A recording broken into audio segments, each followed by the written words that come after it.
Hello everyone, स्वागत है आपका हमारे प्यारे से चैनल बेंच पढ़ाई में। मेरा नाम है शिखा और आज हम अपना प्यारा सा चैप्टर डायरेक्टिंग। पता है मेरे टाइम में यानी कि 4 साल पहले जब मैं ट्वेल्थ में थी, 4.5 साल आई गेस, तो तब ये चैप्टर ना बहुत बहुत बड़ा था। हमारी टीचर नोट्स लिखवा रही थी तो हमारे कई सारे पेजेस भर गए थे रजिस्टर के। बट अब जब मैं खुद आपको पढ़ा रही हूँ तो इसमें काफ़ी कुछ कट गया है।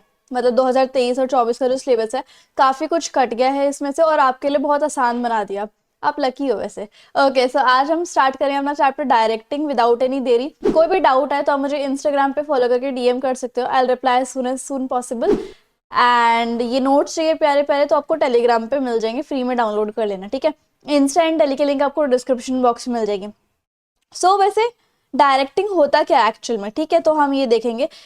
यहाँ पर देखो मीनिंग एंड कंसेप्ट। डायरेक्टिंग जैसे हमने पढ़े हैं कि 5 फंक्शंस होते हैं, राइट।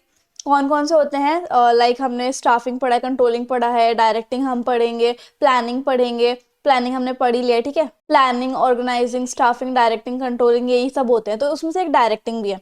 तो अब डायरेक्टिंग मीन क्या होता है कि डायरेक्ट करना, मतलब इंस्ट्रक्शन देना, मोटिवेट करना, काउंसिल करना, लीडिंग करना। किसको? जो ऑर्गेनाइजेशन में स्टाफ काम कर रहा है उन लोगों को। क्यों करते हैं वो लोग ऐसा? ताकि वो लोग हमारी ऑर्गेनाइजेशन के जो गोल्स हैं उनको अचीव करवाने में हमारी हेल्प करें, है ना।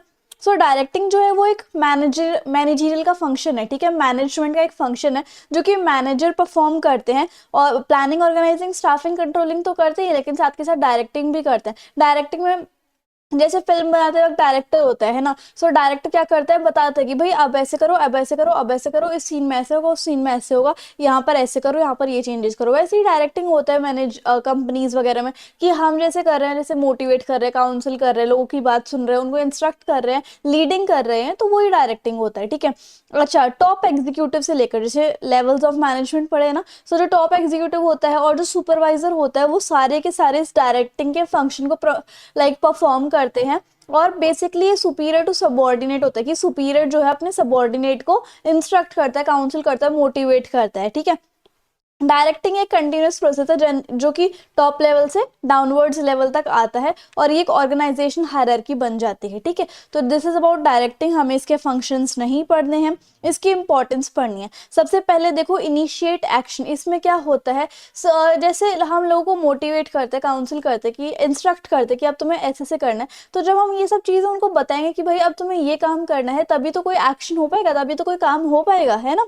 एम्प्लॉय तभी काम करेंगे जब उन्हें इंस्ट्रक्शन मिल जाएगा, फिर डायरेक्शन मिल जाएगा। कहाँ से? टॉप सुपीरियर से, टॉप मैनेजर से, है ना। तभी प्लान्स को रिजल्ट में कन्वर्ट किया जाएगा।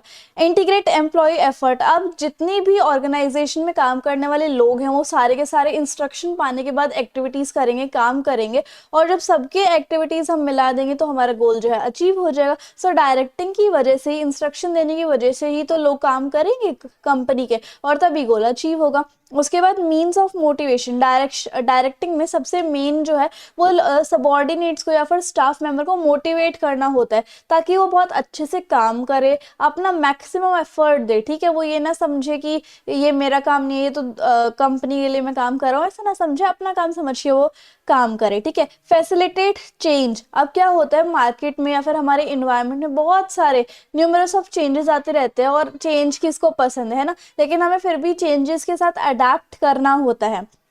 एम्प्लॉयज़ को अगर हम अच्छे से लाइक उनको और अच्छी सैलरीज देंगे, प्रमोशन देंगे, थोड़ा उनको मोटिवेट करेंगे, इस तरीके से वो चेंज को एक्सेप्ट कर पाएंगे, ठीक है। Stability and balance in the organisation. अब मैनेजर जो है वो जब डायरेक्टिंग फंक्शन को परफॉर्म करते हैं तो इंस्ट्रक्ट करते हैं, गाइड करते हैं, सुपरवाइज करते हैं, इंस्पायर करते हैं अपने सबॉर्डिनेट को, इस तरीके से, ताकि इंडिविजुअल जैसे कुछ खुद की भी नीड्स होती है और कुछ ऑर्गेनाइजेशन की भी नीड्स होती है, तो दोनों के बीच में बैलेंस बना के रख पाए। तो डायरेक्टिंग के इतने सारे फंक्शंस होते हैं, इंपॉर्टेंस होती है। एलिमेंट्स क्या है डायरेक्टिंग के? 4 एलिमेंट्स है: सुपरविजन, मोटिवेशन, लीडरशिप और कम्युनिकेशन, ठीक है। इसमें सुपरविजन जो है हमारा कट गया है तो हमें नहीं पढ़ना है, हमें सिर्फ मोटिवेशन, लीडरशिप, कम्युनिकेशन पढ़ना है। मोटिवेशन में भी मैं बताऊंगी आपको क्या क्या इंपॉर्टेंट है, बाकी सब में बताऊंगी, ओके। यहाँ पर देखो सुपरविजन क्या होता है कि देखना, जैसे आप काम कर रहे हो, मैंने आपको काम बता दिया कि आपका ये काम है, ये होमवर्क है, अब मैं आपको देख रही हूँ कि आप कर भी रहे हो ढंग से काम या नहीं कर रहे हो, तो दैट इज सुपरविजन, ठीक है। मोटिवेशन, आप ऐसे ऐसे करके बैठे हो कि मेरे तो अच्छे मार्क्स नहीं आए, मम्मी पापा से डांट पड़ गई, या फिर नहीं भी पड़ी तो मैं खुद ही दुखी हूँ, तो मैं आपको मोटिवेट करूँ, कोई बात नहीं, सबका एक एक सब्जेक्ट वीक होता है, आप दूसरे सब्जेक्ट में मेहनत करो, है ना। इस तरीके से लीडरशिप, लीडरशिप यानी कि मैं एज अ लीडर, जैसे एक बड़ी बत्तख होती है, उसके पीछे छोटी छोटी बत्तखें चलती है ना, तो मैं एज अ लीडर आपको लीड कर रही हूँ कि जैसे मैं बोल रही हूँ कि वैसे वैसे काम करो, यू विल रीच टूवर्ड्स इस गोल की, मतलब 90% से ऊपर मार्क्स आ जाएंगे, सो दैट्स इट। और कम्युनिकेशन क्या होता है, अगर मैं जो ये बोल रही हूँ वो ढंग से ना बोलूँ, या फिर मेरे जो कहने का इंटेंशन है वो आपको समझ में ना आए, तो हमारे बीच में मिसअंडरस्टैंडिंग या फिर मिसकम्युनिकेशन हो जाएगी, तो ना आपको समझ में आएगा, ना मेरे कहने का जो मतलब था वो फुलफिल हो पाएगा। सो कम्युनिकेशन, तो ये तीन चार चीजें जो है वो डायरेक्टिंग के एलिमेंट्स है। अब हमें सुपरविजन तो पढ़ना नहीं है, इसलिए अब हम आएंगे मोटिवेशन पे। ओके ना, मोटिवेशन क्या होता है, ये बेसिकली एक फोर्स होता है, चल चल चल तू कर सकता है, हो जाएगा ये काम, इस तरीके से मैं आपको फोर्स कर रही हूँ, एक तरीके से परसुएड कर रही हूँ, आप उसको सुन के थोड़े मोटिवेट हो जाओगे, एनर्जेटिक हो जाओगे, और वह आप काम कर पाओगे जिसको आप सोच रहे थे कि नहीं हो पाएगा, ठीक है। सो ये एक फोर्स है, इंसाइटमेंट है, इंड्यूसमेंट है, इंड्यूस करना मतलब थोड़ा अप लेवल करना, ठीक है, टू एक्ट या फिर मूव, ओके। अब यहाँ पर क्या होता है, process of simulating people to to action to accomplish desired goal. आप कहते हो मैं मैथ्स लूँ या नहीं लूँ, ले तो फिर मैं फेल हो गई या हो गया, तो मैं कहती हूँ कि ले लो, अगर मैथ्स में डब्बा गोल है तो एटलीस्ट पासिंग मार्क्स ले आना, ठीक है। तो that is a kind of motivation, है ना, इस तरीके से। अब मोटिवेशन में तीन टाइप की टर्म्स होती है, मोटिव, मोटिवेशन और मोटिवेटर। अब यहाँ पे मोटिव क्या होता है, मकसद, क्या होता है, मकसद, आपका क्या मकसद है, मेरा है एम इकोनॉमिक्स पूरी करना, राइट, आपका भी कुछ होगा मोटिव, ओके। उसके बाद मोटिवेशन क्या होता है, वो एक फोर्स जिसकी वजह से आप इंस्पायर होते हो और काम करते हो, जो आप सोच रहे थे कि मैं नहीं कर पाऊंगा। और मोटिवेटर्स क्या होता है, ये कोई चीज़ भी हो सकती है, कोई इंसान भी हो सकता है, जिसकी वजह से आप मोटिवेट हो जाते हो। इंसान में जैसे मैं लगा लो कि मैं आपको मोटिवेट कर रही हूँ, और अगर कोई चीज़ है, जैसे कि मान लो आपको एक बड़ा सा अच्छा सा घर पसंद आ गया, आप सोचते हो कि मैं ये वाली जॉब पालूँ, इसमें मुझे अच्छी सैलरी भी मिलेगी और मैं फिर ये खरीद पाऊंगा, तो घर भी एज अ आपका मोटिवेटर हो सकता है, ठीक है। ओके, सो मोटिवेशन का ये हमें समझ में आ गया। इसमें सबसे ज्यादा इंपॉर्टेंट, पक्का से पक्का लिख लो, ये आएगा ही आएगा, Maslow hierarchy of needs. Maslow जो है वो क्या कहते हैं कि इनकी ये बहुत फेमस थ्योरी है, जैसे मैं अभी बीएड कर रही हूँ तो उसमें भी हमें पढ़ाई है ये, और 11th 12th में भी मैंने पढ़ी हुई है, ठीक है। सो ये बहुत इंपॉर्टेंट है, हर कोर्स में आई जाती है। इस इन्होंने क्या बताया हुआ है मैस्लो ने, कि इंसान की बहुत अलग अलग तरीके की जरूरतें होती हैं। कौन कौन सी जरूरत होती है, एक तो physiological needs, social need, safety needs, esteem needs और सेल्फ एक्चुअलाइजेशन नीड्स। और इन्हीं की वजह से लोगों को काफ़ी अलग अलग चीज़ें करनी, मतलब उनको खुद को मोटिवेट करना पड़ता है ये सब चीज़ें हासिल करने के लिए, ठीक है। सो एक मैनेजर को सभी इंडिविजुअल की, जो लोग उनकी ऑर्गेनाइजेशन में काम कर रहे हैं, उन सभी लोगों की नीड्स एंड वांट्स को समझना चाहिए। और अगर एक मैनेजर उन लोगों की ज़रूरतों को समझेगा तो वो जो लोग हैं वो भी ऑर्गेनाइजेशन के लिए अपना जी जान लगा देंगे, ठीक है।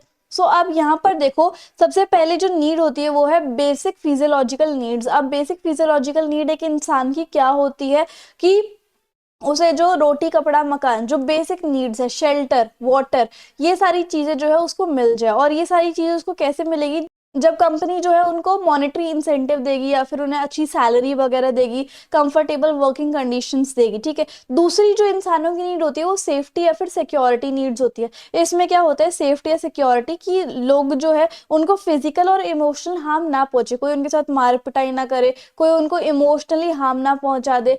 तो और एक इनकम की स्टेबिलिटी रहे कि हाँ भाई कहीं ना कहीं से, क्योंकि आजकल तो सब कुछ पैसे से ही चलता है, इतनी सी चीज के लिए भी आपको पैसे की जरूरत है ही। तो एक स्टेबिलिटी ऑफ इनकम रहेगी तो हमारा दिमाग भी ठीक रहेगा, और दिमाग ठीक रहेगा तो हम फिजिकली भी ठीक रहेंगे। तो इसके लिए कंपनी क्या कर सकती है, लोगों को जॉब सिक्योरिटी, कि हाँ आप सिक्योर्ड हो, आप इस चीज़ की टेंशन ना लो, जब तक आप नहीं छोड़ोगे तब तक हम आपको निकालेंगे नहीं, आपकी पेंशन भी है और आपका इंश्योरेंस भी हम करा के रखेंगे। तो लोगों की जो सिक्योरिटी और सेफ्टी की नीड है वो फुलफिल हो गई। उसके बाद अफेक्शन और बिलोंगिंग नीड्स, लोगों को अपनापन फील होने की, लोगों को इंटरेक्ट करना अच्छा लगता है, फ्रेंडशिप करना अच्छा लगता है, एक अपनेपन की फीलिंग भी लोगों को चाहिए, वो हमेशा अकेले तो रह नहीं सकते। मतलब इंट्रोवर्ट और एक्सट्रोवर्ट दोनों होते हैं एक इंसान, ज्यादातर कोई भी इंसान इतना ज्यादा अकेला भी नहीं रह सकता, और कोई इंसान इतना ज्यादा फ्रेंडशिप भी नहीं रह सकता, दोनों वो टाइप का पर्सन होता है, ठीक है। तो इसमें फर्म जो है वो एनकरेज कर सकती है लोगों को कि तुम सोशली इंटरेक्ट करो सबके साथ एक रिलेशन बनाओ, इस टाइप से, ठीक है। अपने कोलीग्स बनाओ, अपने फ्रेंड्स बनाओ, उनके साथ जो है वर्क करो इस तरीके से, ठीक है। तो लोगों को लगेगा कि हाँ उनका टाइम जो है अच्छे से कट रहा है कंपनी के अंदर, और गोल्स भी अचीव हो रहे हैं, और वो अपना काम भी अच्छे से कर रहे हैं, और उनको अजीब अजीब सा फील नहीं हो रहा कि वो अकेले अकेले हैं इस टाइप से। एक होता है एस्टीम नीड। एस्टीम नीड क्या होता है कि लोगों को इसके बाद सेल्फ रिस्पेक्ट चाहिए, एक थोड़ी फ्रीडम चाहिए, थोड़ी पावर चाहिए, एक स्टेटस चाहिए, रिकॉग्निशन चाहिए, थोड़ी अटेंशन चाहिए। तो उसके लिए कंपनी क्या कर सकती है, एम्प्लॉयज को अपॉर्चुनिटी प्रोवाइड करती है कि अगर वो कुछ अच्छा काम करेंगे, कुछ अच्छा गोल अचीव करेंगे, तो उनको अकम्पलिशमेंट की सेंस फील कराई जाएगी, उनको एक जॉब टाइटल मिलेगा कि तुम इस लेवल पे पहुंच गए हो इस टाइप से। लास्ट नीड होती है इंसानों की सेल्फ एक्चुअलाइजेशन नीड। इसमें ये होता है कि एक इंसान को समझ में आ जाता है कि उसे कहाँ पर जाना है, वो क्या बन सकता है, वो सेल्फ ग्रोथ, सेल्फ फुलफिलमेंट और अचीवमेंट ऑफ गोल्स की तरफ सोचने लग जाता है। तो इसमें कंपनी क्या कर सकती है कि लोगों को, मतलब जो लोग काम कर रहे हैं कंपनी के, उनको थोड़ी फ्रीडम दे कि वो डिसीजन ले, उनको अपॉर्चुनिटी दी जाए कि वो कुछ सीखें, उनके अंदर क्रिएटिविटी आए, और उसके बाद वो अपने गोल्स को अचीव करने के लिए। तो इस तरीके से ये कुछ इंसानों की नीड होती है, और उन इंसानों की नीड्स को कंपनी कैसे फुलफिल कर सकती है, तो उसका भी एग्जाम्पल दिया हुआ है। सो that is Maslow theory, Maslow hierarchy of needs, ठीक है, इस तरीके से। अब दो टाइप के इंसेंटिव होते हैं, एक फाइनेंशियल और एक नॉन फाइनेंशियल इंसेंटिव्स, ठीक है। अब यहाँ पर इंसेंटिव क्या, फाइनेंशियल इंसेंटिव क्या होता है जो कि पैसे से रिलेटेड होते हैं, और नॉन फाइनेंशियल कौन से होते हैं जो पैसे से रिलेटेड नहीं होते। अब पैसे से रिलेटेड क्या क्या कंपनी दे सकती है, पे, जो आपकी सैलरी है, थोड़ा बहुत अलाउंस दे सकती है, आपको इंसेंटिव स्कीम्स बता सकते हैं कि अगर आपने इतना गोल अचीव कर ले तो आपको ये इंसेंटिव मिलेगा, बोनस आपको जैसे फेस्टिवल्स में मिलता है। उसके बाद प्रॉफिट शेयरिंग जो है वो आपको मिलेगी, ठीक है। Profit sharing in a sense क्या होती है, अगर आप कंपनी के लिए स्पेशल टारगेट जो है अचीव करोगे, तो उसमें से कंपनी का जो प्रॉफिट होगा उसमें से आपको कितना शेयर होगा, आपकी पार्टनरशिप, स्टॉक के ऑप्शंस जो है, रिटायरमेंट के बेनिफिट पर परक्विसाइड्स, ये सारे कुछ फाइनेंशियल इंसेंटिव के एग्जाम्पल है। और उसके बाद नॉन फाइनेंशियल इंसेंटिव क्या होते हैं कि आपको एक अच्छा स्टेटस देती है कि आप कंपनी के ये हो, सीईओ हो या फिर सुपरवाइजर हो, इस तरीके से। ऑर्गेनाइजेशन क्लाइमेट प्रोवाइड करती है आपको एक, ताकि आपकी जो है ग्रूमिंग होती रहे, करियर एडवांसमेंट अपॉर्चुनिटीज देती रहती है, आपका प्रमोशन कर करके, जॉब की एनरिचमेंट और एम्प्लॉय रिकॉग्निशन प्रोग्राम, ताकि आप जो है दूसरों के साथ कांटेक्ट कर सको, थोड़े बहुत अपना कॉन्फिडेंस जो है वो बढ़ा सको। जॉब की सिक्योरिटी प्रोवाइड करती है, आपको पार्टिसिपेट कराती है अलग अलग चीज़ों में, और आपकी एम्प्लॉय जो है उसकी एम्पावरमेंट होती है। तो इस तरीके से नॉन फाइनेंशियल इंसेंटिव है। ये एक मार्क्स में आ सकता है कि give the example of non financial incentive या फिर फाइनेंशियल इंसेंटिव, ठीक है। अब हमने मोटिवेशन कर लिया, अब हम पढ़ेंगे अपनी लीडरशिप। नाउ लीडरशिप क्या होता है, लीडरशिप ना बेसिकली मोटिवेशन की तरह ही होता है, ठीक है। जैसे इसमें क्या होता है, एक लीडर होता है, दूसरे लोगों को इन्फ्लुएंस करता है, ठीक है, थोड़ा इंस्ट्रक्ट करता है, गाइड करता है कि तुम्हें ऐसे करना है, तुम्हें वैसे करना है। और लीडर क्या होता है, जैसे हमारे प्राइम मिनिस्टर है, वो एज अ लीडर है, तो वो जो कहते हैं हम उनकी पॉलिसीज वगैरह मानते हैं, हम उनका कहना मानते हैं। तो ऐसे ही लीडर लगा लो आप, ठीक है। और शिनचैन में भी देखा होगा आपने, वो एक कॉलेज की लड़की जो है उसे सब लीडर लीडर बोलते हैं, है ना। तो उनका नाम मैं वैसे भूल गया, आप बताना कमेंट सेक्शन में। और उनके साथ एक दो और होती है जिसके फेस पे मास्क लगा रहता है, और एक मोटे से फेस वाली। तो वो लीडरशिप, समझ रहे होगे ना कि लीडर कौन होता है। तो वो दूसरों को मोट इन्फ्लुएंस करता है, एक तरीके से गाइड करता है, इंस्ट्रक्ट करता है कि अब हमें ये करना है, अब हमें ये करना है, और बाकी सब उनको फॉलो करते हैं, ठीक है। और उसके बाद क्या होता है, उनके कुछ फॉलोअर्स होते हैं, राइट। और वो पर्सुएड करते हैं एम्प्लॉयज़ को कि सब कोऑपरेट करें एक दूसरे के साथ, सब एंथुजियास्टिकली, मतलब एनर्जी के साथ काम करें, क्योंकि हम सबका गोल जो है ऑर्गेनाइजेशन गोल के साथ कॉमन ही है, ठीक है। और सब जो है कंट्रीब्यूट करें ऑर्गेनाइजेशन गोल की तरफ। लीडर जो है अपने फॉलोअर को मोटिवेट करता है। इस तरीके से लीडरशिप होती है, ठीक है। इसकी इंपॉर्टेंस क्या होती है कि ये लोगों को कंट्रीब्यूट करवाने में हेल्प करता है, वो भी पॉजिटिवली, ठीक है। इसमें क्या होता है, ये जो लीडर होते हैं वो लोगों का बिहेवियर चेंज करते हैं, ताकि लोग जो है कंट्रीब्यूट करने लग जाए और अच्छे अच्छे रिजल्ट्स दें, ठीक है। क्रिएट कॉन्जिनल वर्क एनवायरनमेंट, यहाँ पर क्या होता है, जैसे लोग जो है सब अपने लीडर को फॉलो कर रहे होते हैं, तो पर्सनल रिलेशन मेंटेन करते हैं, उसके बाद जो है फुलफिल करते हैं, जो फॉलोअर्स होते हैं वो अपनी नीड्स को भी फुलफिल करते हैं, कॉन्फिडेंस, सपोर्ट, एनकरेजमेंट, ये सब फील होता है उनको, ठीक है। जो चेंज होता है वो उसको एक्सेप्ट करने पे लग जाते हैं, ठीक है। जैसे कोई भी नया चेंज आता है तो अपने लीडर को कहते हैं नहीं नहीं हमें नहीं करना, हमसे ये नहीं होगा, इस तरीके से वो बहाने बनाने लग जाते हैं। तो इसके बाद लीडर क्या करते हैं, नहीं हो जाएगा, हो जाएगा, इस तरीके से तुम ऐसे करना, वैसे करना। तो एक तरीके का भरोसा दिलाते हैं लीडर कि कोई बात नहीं, ये चेंज भी हो जाएगा, इसमें भी हम ढल जाएंगे। तो चेंज को इंट्रोड्यूस करवाते हैं। उसके बाद कॉन्फ्लिक्ट हैंडल करते हैं, जैसे मान लो क्लास में दो बच्चों की लड़ाई हो गई, टीचर ने आगे सॉल्व करा दी। Teacher is like a leader, है ना। तो लीडर जो है वो कॉन्फ्लिक्ट को भी हैंडल करा लेते हैं। और ट्रेन सबऑर्डिनेट, जैसे लीडर को सारे काम पता होते हैं कि कैसे कैसे क्या होगा, ठीक है।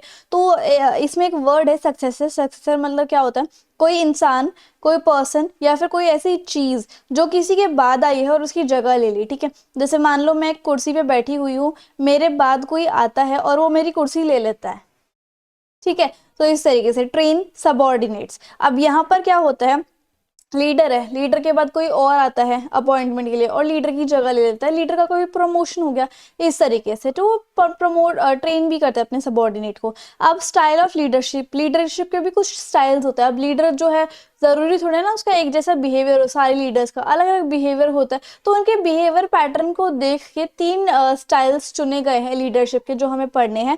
एक है ऑटोक्रेटिक, एक है डेमोक्रेटिक जिसको हम पार्टिसिपेटिव लीडरशिप भी बोलते हैं, और एक है लेज फेयर या फिर फ्री रेन लीडरशिप। इसमें जो है इंपॉर्टेंट सबसे ज्यादा तीसरा वाला, बाकी ये दोनों भी आ सकते हैं बट सबसे ज्यादा इंपॉर्टेंट तीसरा वाला है, ठीक है।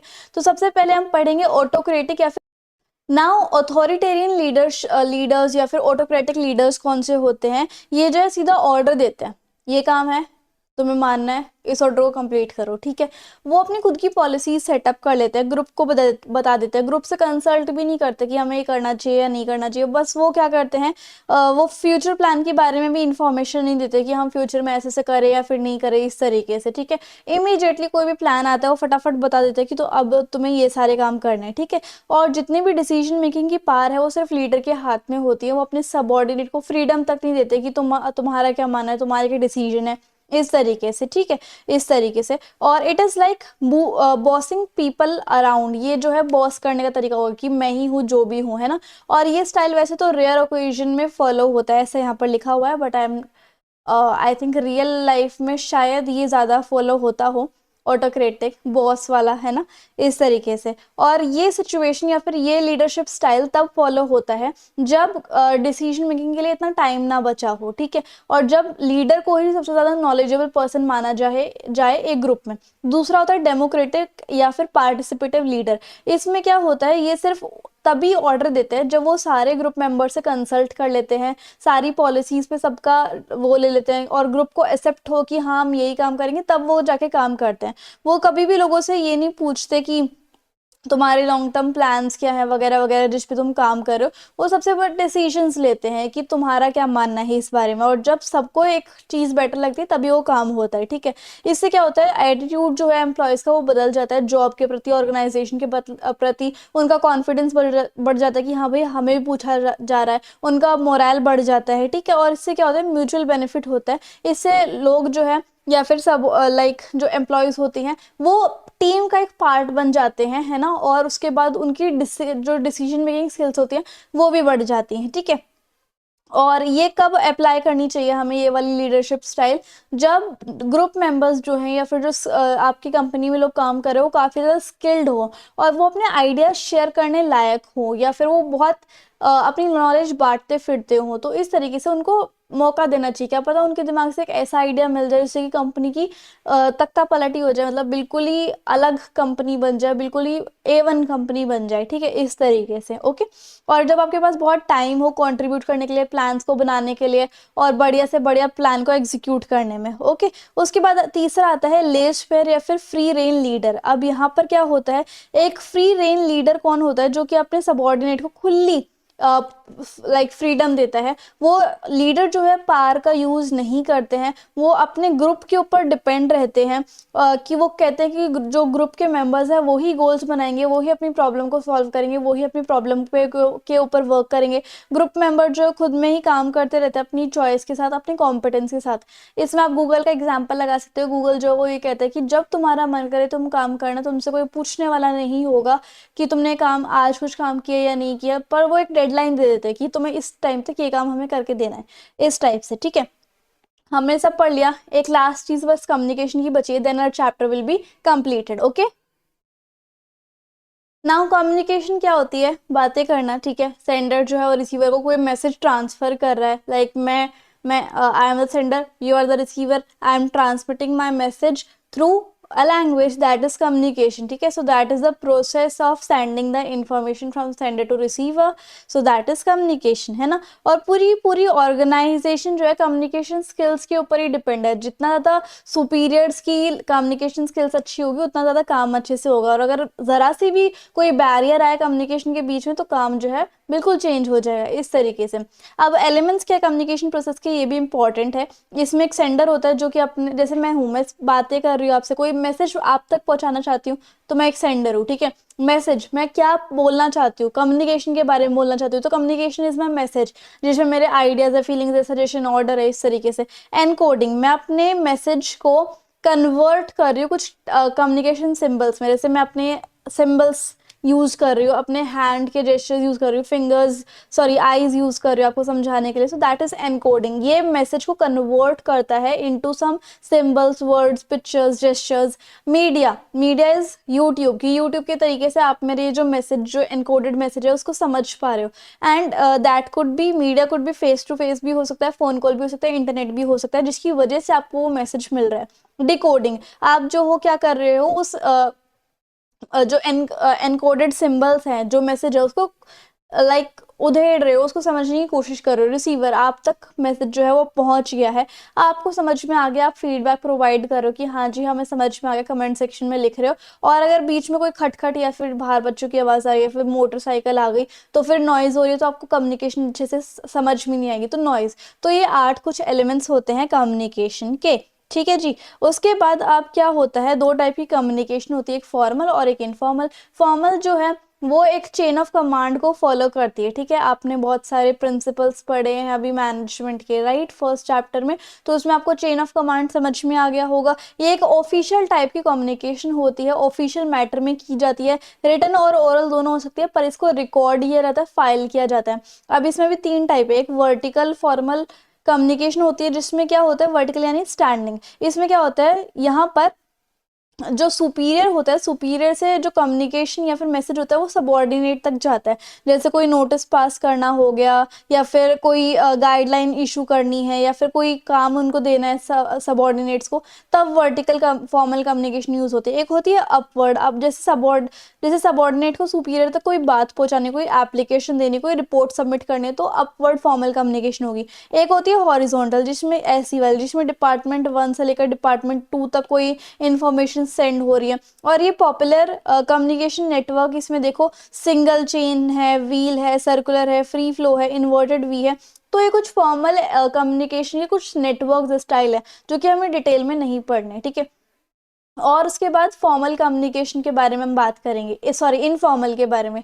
इनफॉर्मल क्या होती है, ये ऑफिशियल चैनल से बाहर होती है. ये मे बी वर्क रिलेटेड भी हो सकते हैं, कुछ और मैटर्स भी हो सकते हैं जिसके थ्रू ये बात हो रही है. इसमें सोशल इंटरेक्शन ज़्यादा होते हैं, जैसे हम फ्रेंड्स बात कर रहे हैं, कलीग्स या फिर कंपनी के एम्प्लॉयज़ बात कर रहे हैं, तब ये ज़्यादातर होती है. इसमें एक ग्रेप वाइन होता है, जैसे इसमें वर्टिकल, अपवर्ड और हॉरिजॉन्टल स्टाइल था ना, इसमें एक ग्रेप वाइन होता है. इसमें क्या होता है, यहाँ पर ओरिजिन एंड डायरेक्शन, यहाँ पर पता ही नहीं चलता कि कहाँ से बात आई और कहाँ पर जाने वाली थी, ठीक है. और उसके बाद स्केलर चेन, जैसे ऐसी होती है स्केलर चेन, या फिर ऐसे होती है ऐसे स्केलर चेन, तो इसमें कट लग जाता है, कोई भी बात कहीं पे भी चली जाती है, इस तरीके से इनफॉर्मल में, है ना. और ये जैसे र्यूमर नहीं फैलती, बिल्कुल वैसी ही फैलती है, ठीक है. और उसके बाद टाइप्स देखो इसके, सिंगल स्ट्रैंड, गॉसिप और प्रोबेबिलिटी नेटवर्क, क्लस्टर्स, ये जो है इसके कुछ टाइप्स हैं किसके, इनफॉर्मल कम्युनिकेशन के. तो हमें इतने नहीं पढ़ने, बस आपको पता होना चाहिए. अब इसके बीच में डिफरेंस देख लो, वही सारे ऊपर वाले डिफरेंस है, ठीक है. स्पीड फॉर्मल की स्लो है, इनफॉर्मल की बड़ी तेज है, क्योंकि रूमर तो बहुत जल्दी फैलती है.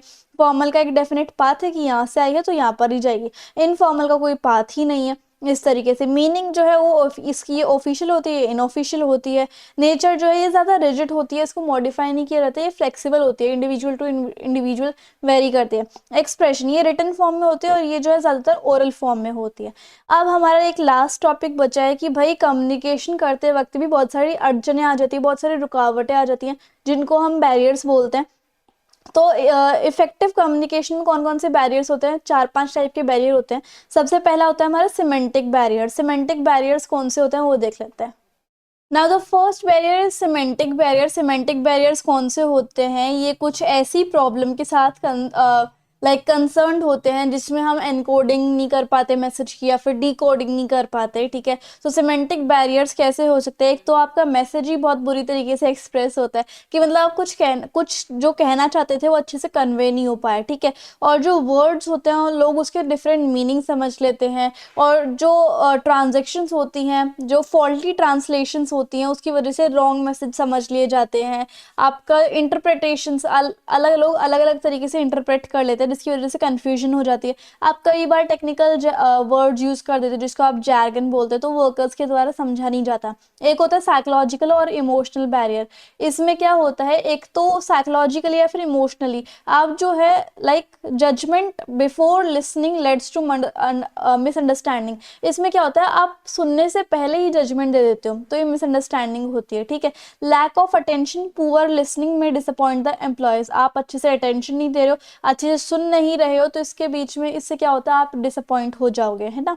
और उसके बाद जब क्या होता है, जब ओरल कम्युनिकेशन बोल दी लाइक ओरल कम्युनिकेशन दी जाती है from the superior to subordinate, then वो बहुत सारे लेवल से नीचे नीचे आती है वो इन्फॉर्मेशन, तो उससे क्या होता है, एक्यूरेट जो मैसेज होता है वो थोड़ा बदल जाता है। और डिस्ट्रस्ट, जब जब दोनों पार्टी एक दूसरे के ऊपर ट्रस्ट नहीं करती, तो जो ओरिजिनल मैसेज है वो अच्छे से समझा नहीं जाता। अगला होता है ऑर्गेनाइजेशनल बैरियर। अब क्या होता है, अगर ऑर्गेनाइजेशन में फ्री फ्लो ऑफ कम्युनिकेशन नहीं है कि ये ऐसे नहीं होगा वैसे नहीं होगा, तो अच्छे से इंफॉर्मेशन एग्जिस्ट नहीं कर पाएगी। बहुत सारे रूल्स एंड रेगुलेशन है, तो करप्शन भी होगा, एक्शन में डिले भी होगा। उसके बाद क्या होता है, वो अच्छे से कम्युनिकेशन या फिर मैसेज जो है वो नहीं हो पाता है, ठीक है। जो स्टेटस होता है मैनेजर्स का, ठीक है, जैसे कई लोग जो है वो बहुत खुद को रिजिड या फिर स्ट्रिक्ट दिखाते, तो सबॉर्डिनेट जो है अपनी फीलिंग्स को अच्छे से एक्सप्रेस नहीं कर पाते, ठीक है। Complexity in the organisation structure result in delay and distortion. अब यहाँ पर अगर ऑर्गेनाइजेशन आपकी कॉम्प्लेक्स है, तो फिर उसके बाद रिजल्ट आपके डिले ही होंगे। एक होता है पर्सनल बैरियर। इसमें क्या होता है, कभी कभी चैलेंज टू अथॉरिटी का फियर होता है, या फिर एक डर सा होता है कि हमें करना भी चाहिए, बात करनी चाहिए या फिर पूछना चाहिए या नहीं, एक झिझक सी होती है, ठीक है। उसके बाद कॉन्फिडेंस नहीं है कि हम अपने बॉस से कैसे बात करें, हमें कम्युनिकेट इतना अच्छे से नहीं करना आता, क्या पता हम कम्युनिकेट करें और हमें पनिशमेंट मिल जाए कि तुमने अच्छे से सुना नहीं था, इस टाइप से। एक हमें अच्छे से इंसेंटिव भी नहीं मिलता, जिसकी वजह से हम कुछ सजेशन भी नहीं दे पाते कि नहीं सर ऐसे नहीं, ऐसे करके देखते हैं, इस टाइप से। अब हम ये सारी चीज़ें कैसे, इस कम्युनिकेशन को हम इम्प्रूव कैसे कर सकते हैं, या फिर इन बैरियर्स के कैसे ओवरकम कर सकते हैं? एक तो हम कम्युनिकेशन से पहले अपने आइडियाज़ को क्लैरिफाई कर ले कि हमें बोलना क्या है, ठीक है। और उसके बाद कम्युनिकेट करना हमें रिसीवर की नीड्स के हिसाब से।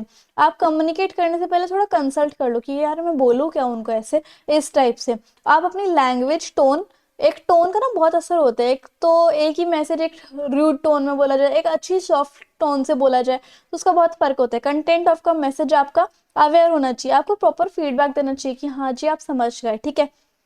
उसके बाद आप जो है कम्युनिकेशन को फॉलो अप करो, और उसके बाद जो मिसअंडरस्टैंडिंग होती है उसको सॉल्व करने की कोशिश करो, और एक अच्छे लिसनर बनो। इसकी वजह से आप जो है बहुत अच्छे कम्युनिकेटर बन जाओगे। तो इस तरीके से हमारे जो चैप्टर है वो फाइनली खत्म होता है। आई होप आपको मेरे पढ़ाने का तरीका और वीडियो काफ़ी अच्छी लगी होगी। इंस्टाग्राम एंड टेलीग्राम पे ज़रूर फॉलो कर लेना। So if you like the video and the explanation, then please like share comment and subscribe the channel. Thank you so much.